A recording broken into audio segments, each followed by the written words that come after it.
Do you really think that the only way that the war in Iran is affecting your life is the price of gasoline? When conflicts erupt, we tend to focus on the most immediate impact on our wallets.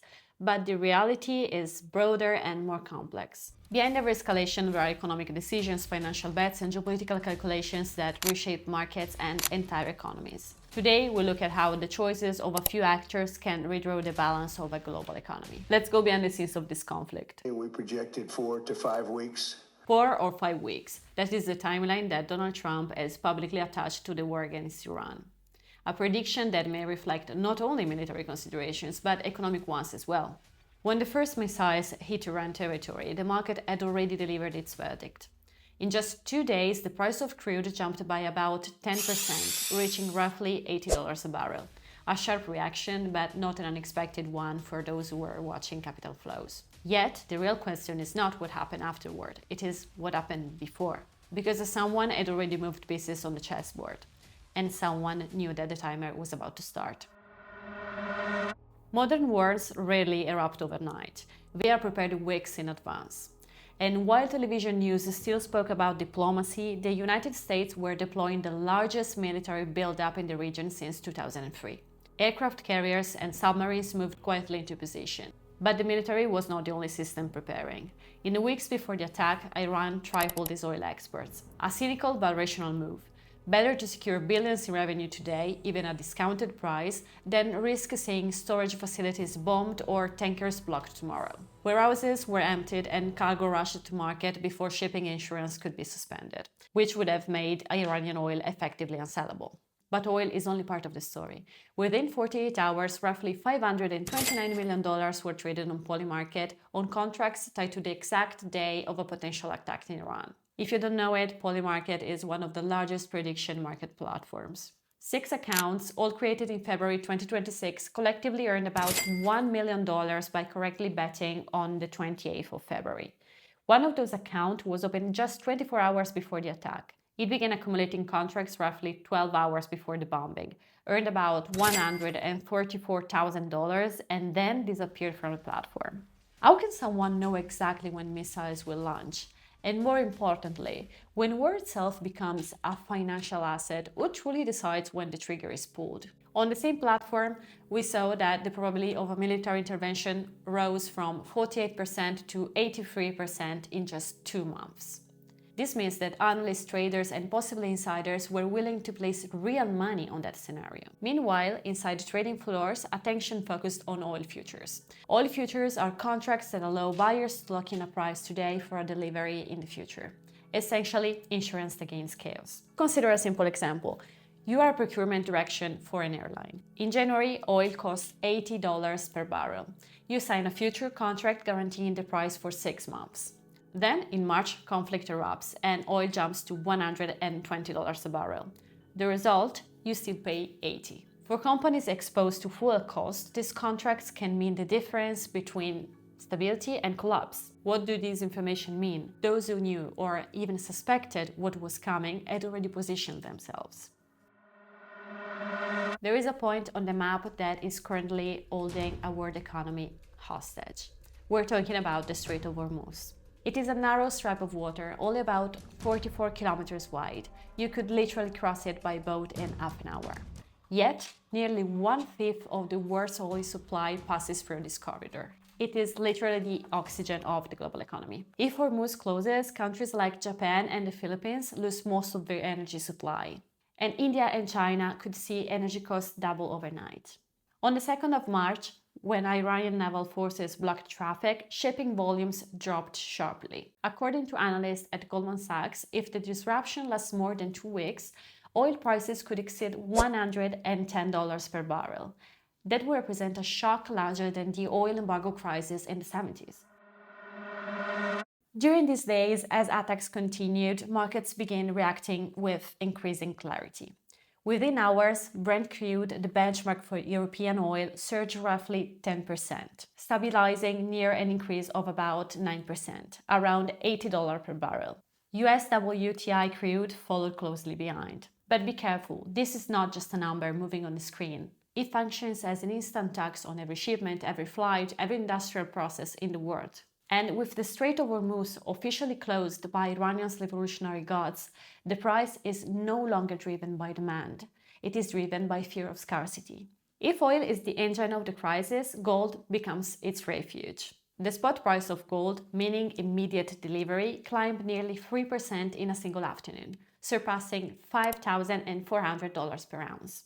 Why does this happen? When embassies are attacked and missiles strike near Tel Aviv, investors tend to lose confidence in governments and return to the oldest safe asset in finance: metal. It is a sign that markets do not expect a quick resolution.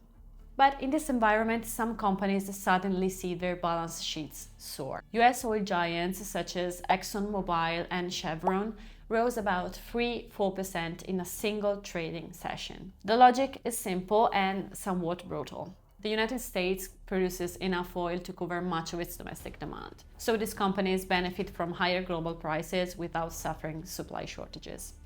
In practice, they become temporary energy gatekeepers, while Europe and much of Asia face tire constraints. At the same time, entire sectors begin to sink. Airlines and cruise operators are among the first.